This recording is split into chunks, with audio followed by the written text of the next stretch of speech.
Olá, pessoal. Boa noite, né?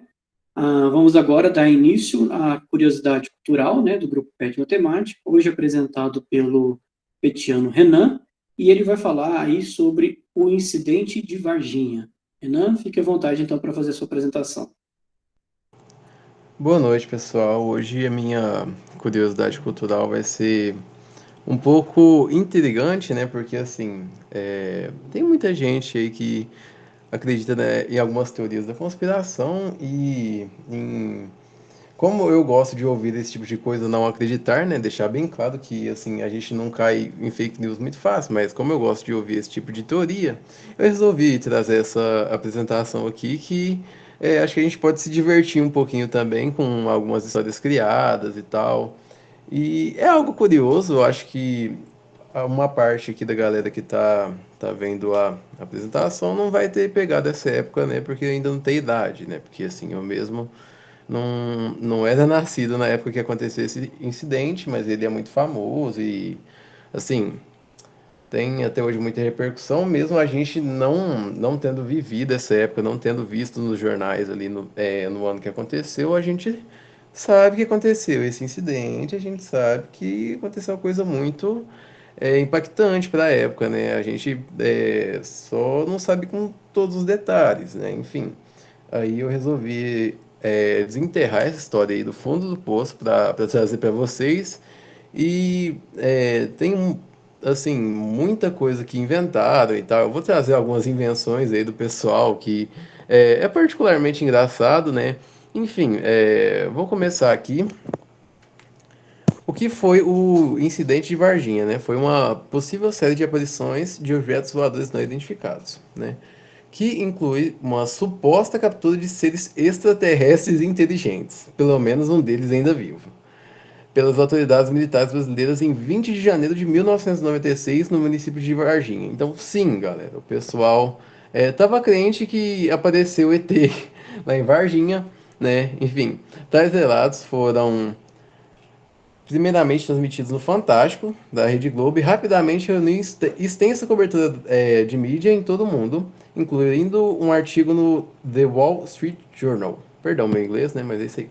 Em 1996, nos anos seguintes, um grande número de matérias jornalísticas e documentários relacionados ao fato foram editados e com base em relatos, testemunhos e entrevistas com mais de 100 testemunhas realizados por jornalistas brasileiros e estrangeiros, mas não apresentaram nenhuma prova física. Ou seja, galerinha, vocês acham que é brincadeira esse negócio aí? O pessoal começou aqui a transmitir no Fantástico, pô, começou transmitindo no Fantástico. E foi parar em outros países, foi parar lá longe, o pessoal caiu bem na pira desse negócio aí. E eu particularmente não sabia a repercussão que tinha dado, né, esse incidente, né? Porque assim, não era vivo, né? Como eu disse, eu não sabia que tinha dado tanta repercussão assim, achei até engraçado, né? O pessoal de outros lugares do mundo vinha aqui procurar saber disso aí, né? Pra vocês verem como é que fake news espalha, né? Já existia já há algum tempo isso aí. Enfim. Os ETs, né? Segundo relatos da mídia, a criatura foi avistada por três mulheres de 14 e 21 anos. As irmãs Liliane e Valquíria Fátima Silva e sua amiga Kátia Andrade Xavier. Elas alegadamente viram a criatura na tarde de 20 de janeiro de 1996, um bípede, né, de cerca de 1,6 metros de altura, com uma cabeça grande e um corpo muito fino, com pés em forma de V, pele marrom e grandes olhos vermelhos. Então, gente, eu achei essa descrição legal. Queria que vocês exercitassem a imaginação de vocês para imaginar esse ET aí. Eu fiquei imaginando. E de verdade, a primeira coisa que me vem quando fala ET é verde. Eu nem imaginei que surgiria um ET marrom, mas eu achei mais assustador um pouquinho um ET marrom com olhos vermelhos, né? Enfim, parecia estar trêmula ou instável e as garotas achavam que estava ferida ou doente.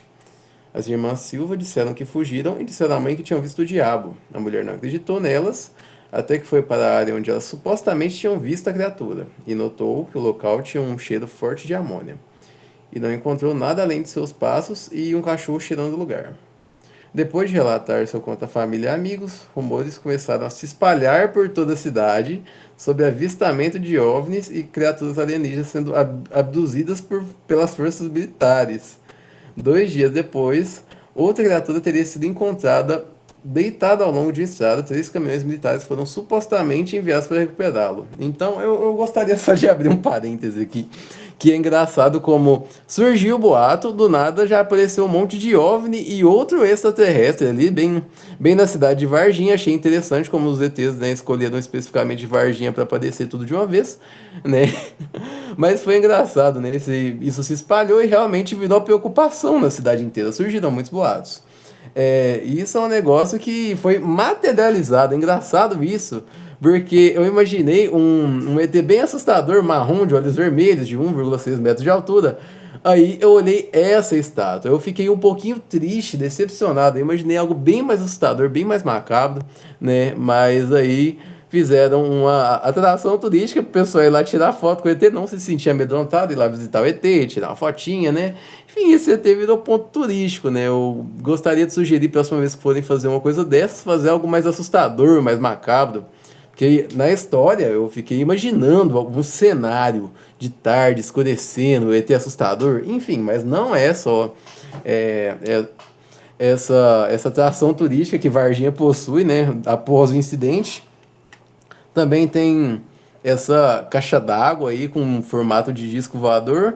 E agora o nosso ETzinho tá até de máscara, né? Após a pandemia, colocaram a máscara no nosso ETzinho aqui. Eu achei interessante, né? Ele era fofinho sem máscara, mas agora ele tá mais ainda, né? Não dá nem pra ter medo desse ETzinho. Achei fofo, né?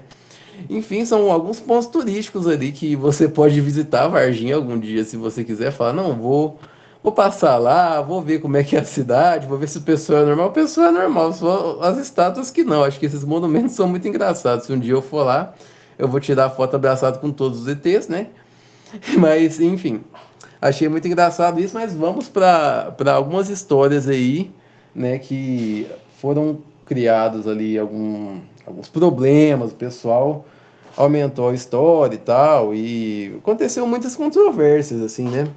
Vamos lá começar. O caso Marcos Xerezi, né? O aspecto mais delicado de todo o caso Varginha, sem dúvida, o da morte do policial Marco Elixerez, um dos 2 integrantes da área de inteligência da Polícia Militar do Estado de Minas Gerais, conforme já foi divulgado, teria participado da captura da segunda criatura, ou seja, ele foi capturar a segunda criatura e morreu, né? Segundo a história aí, em final de 20 de janeiro de 1996. Durante quase um ano, o laudo relacionado à sua necrópsia foi mantido em sigilo e mesmo o delegado da cidade, que presidiu o inquérito aberto por solicitação da família para apurar sua morte, não conseguiria ter acesso ao documento.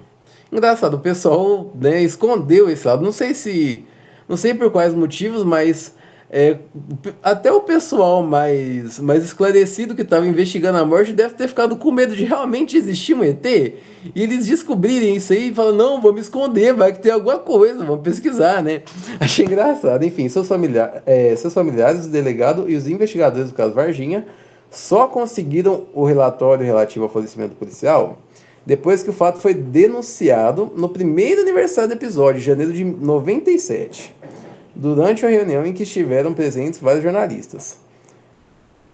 Que ele morreu, gente? Infecção generalizada. Galera, eu tava esperando, sei lá, uma morte por, sei lá, decapitação. Vai que o ET tem uma garra, né? Passou no policial. Mas não foi isso, pelo visto. Decepcionou todo mundo, escondendo esse relatório. Não sei se por medo de realmente ser um ET que matou, né, o policial, né? Mas aí deu que foi infecção generalizada. O pessoal não ficou muito feliz com o resultado. O pessoal queria realmente que fosse ET, né? Infelizmente.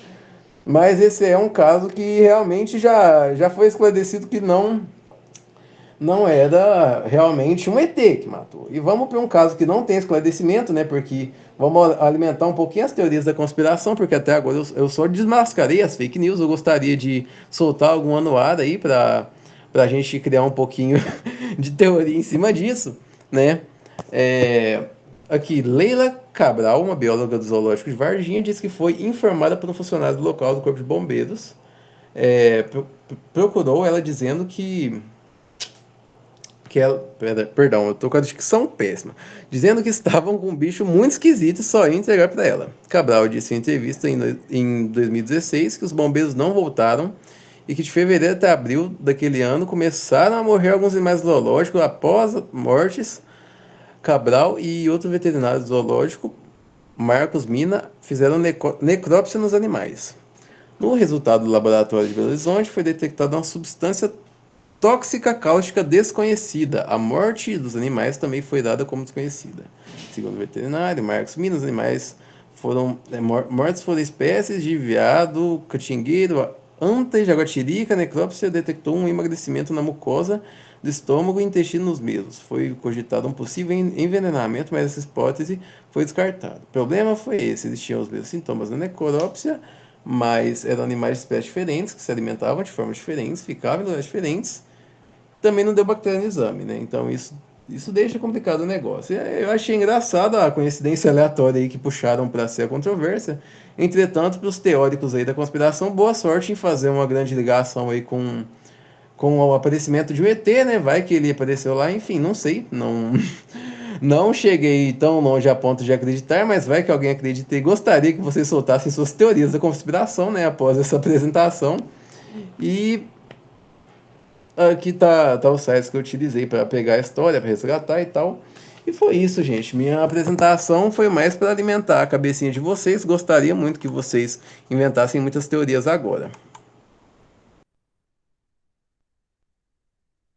Obrigado, Renan, pela sua apresentação, né?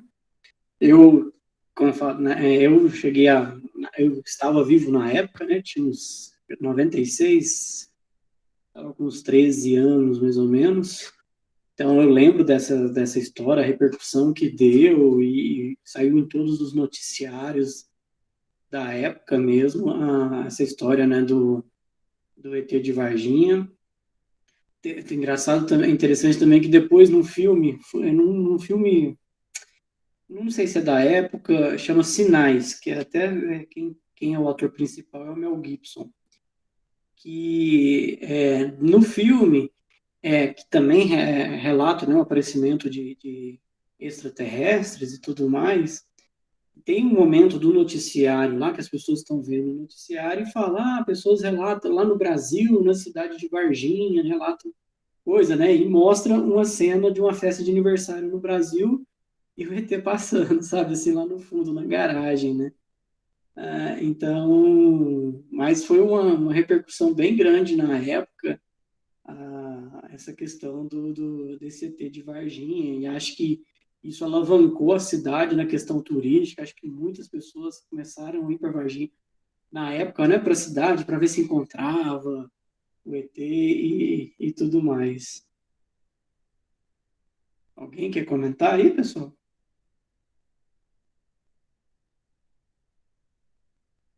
Aí, O quem tiver novas teorias aí, gostaria de ouvir. Tasso mandou uma pergunta aqui. Você levantou quanto tempo depois da possível aparição do ET, aquele policial veio a falecer? Espera aí que eu vou procurar agora. Enquanto você vai procurando aí, o Vitor, né, comentou que esse caso é emblemático, muito bom trazer esse assunto para discussão. Para os interessados, recomendo a entrevista que o Ademar José Guevard deu para o Danilo Gentili no Agora é Tarde, programa de 2013. Né? O programa de 2013. Eu não conheço essa coisa. É uma teoria da conspiração muito legal. Olha, eu acho interessante, sabe? E assim, hoje tem interessante também que hoje eu dei uma postagem de um colega, né, até um professor da física, que ele comenta, fala assim, olha, né, ele faz uma reflexão, né, acerca assim, será que estamos sozinhos no universo, né? E aí ele faz uma comparação com o oceano, né? Ele fala assim, olha, falar que a gente está sozinho no universo, né? É a mesma coisa do que a gente pegar um copo de água do oceano, olhar para dentro do copo de água e falar, olha, não existe animais, né, dentro do oceano, né? Então, se você está só olhando, não existe vida dentro do oceano, né? Você está olhando só para dentro de um copo, né, de água dentro do oceano e não está olhando para o oceano todo, né? E, de fato, né, quando a gente olha para o universo, a gente está vendo só um pedaço do universo, né? E, poxa, e o universo é vasto, né? Então, não tem como a gente pegar e simplesmente afirmar que nós somos a única, né, forma de vida inteligente num universo tão grande, né, tão vasto como a gente tem. Então, eu achei interessante essa questão, né, e gera uma boa reflexão, né, porque assim, né, de será que realmente estamos sozinhos? Eu acredito que não, né, eu acredito sim que numa vida inteligente fora da Terra, né. O Paulo comentou aqui, eu não desacredito totalmente da vida fora do planeta Terra, pois em um universo desse tamanho seríamos mesmo a única forma de vida inteligente? É sobre justamente isso que o Rafael disse. Já ficou provada a existência de água em Marte, por exemplo. Então, essa questão de vida, né, assim, da busca por água, né, sempre quando a gente fala busca por vida, pensa na busca por água, né, em outros planetas e tudo mais. Só que uma questão que sempre me ficou, né, na cabeça é, tá, mas a nossa forma de vida precisa de água para sobreviver, né? Mas, sei lá, e se essa outra forma de vida, né? Porque a gente não sabe como é que é os outros planetas e tudo mais, talvez não precisar de necessariamente água, né? Sei lá, pode ser que uma coisa que seja ácida para nós, né? Para eles pode ser que nem a água, entendeu? Então isso depende muito do ambiente que a pessoa vive, assim, né? Desse ser vive e tudo mais. Então, não sei, entendeu? Eu acho que, assim, eu entendo a busca por água, eu entendo que, assim, que planetas talvez sejam possível de habitação futura, né? Mas agora pensar que só vai existir vida se haver a existência de água, aí a gente está olhando muito para assim, a vida como a nossa. Mas tem que pensar, poxa, e outras formas de vida diferentes? Vitor, você levantou a mão? Eu gostaria de falar que eu concordo com você, professor. Acho que seria muito egoísmo. Concordo com você e com os outros também que mencionaram aqui a opinião. Acho que seria muito egoísmo pensar que nós estamos sozinhos no universo, um universo tão vasto, né? Um universo aparentemente infinito e em constante expansão. E gostaria de parabenizar o Renan por ter trazido aqui essa curiosidade. Eu, quando mais novo, pesquisava muito a respeito de teorias da conspiração, e também essas coisas relacionadas a alienígenas. Sempre foi algo que me entreteve muito. Nessa entrevista que eu mencionei nos comentários, do José Gevaer para o Danilo Gentili, ele fala um pouco também sobre a Operação Prato, que foi uma operação envolvendo alienígenas, aparentemente também, foi uma operação do Exército Brasileiro para investigar a aparição de alienígenas no norte do país. É uma operação que tem registros, né, no próprio Exército Brasileiro e é muito interessante também. E para os fãs de alienígenas, dessas teorias também, eu recomendo pesquisar sobre o paradoxo de Fermi, que fala sobre os níveis de sociedades inteligentes universais, e também sobre a teoria dos deuses astronautas, que é a minha teoria da conspiração predileta. Renan, deixa eu passar para você aqui, deixa eu ler os comentários do Tasso e do Paulo aqui. O Tasso comentou que tem um parente que mora em Varginha, tem parentes que moram em Varginha.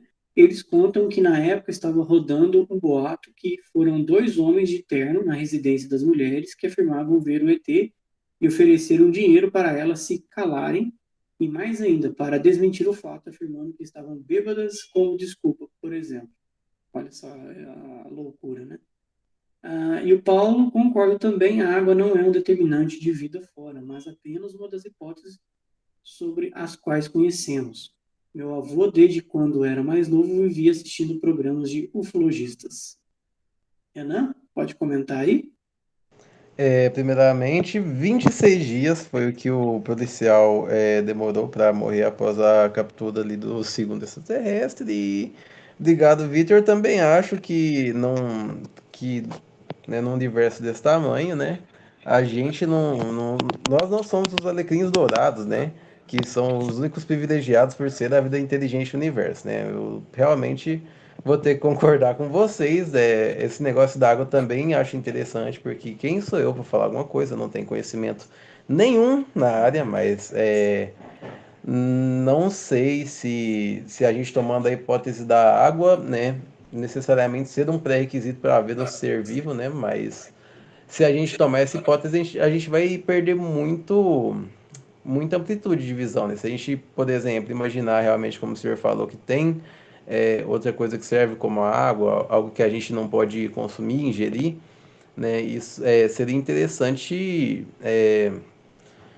pensar sobre isso. Não que a gente tenha tecnologia para explorar tantos outros planetas, ver se há vida, né, inteligente neles, mas um dia a gente vai ter e quem sabe, né? E interessante assim, ó, recentemente, né, a NASA começou a divulgar, né, a liberar alguns vídeos né, que estavam guardados, né, de objetos voadores não identificados, né, os OVNIs aí sendo capturados, assim, capturados que eu falo assim, né, por imagens, né, de aeronaves e tudo mais, né, do governo americano aí, né, do exército americano, recentemente começou a ser divulgado isso, né, então, várias imagens nesse sentido, né, de captação de objetos voadores, né, não identificados. Então, é uma discussão interessante, realmente, assim, não acho que a gente está sozinho.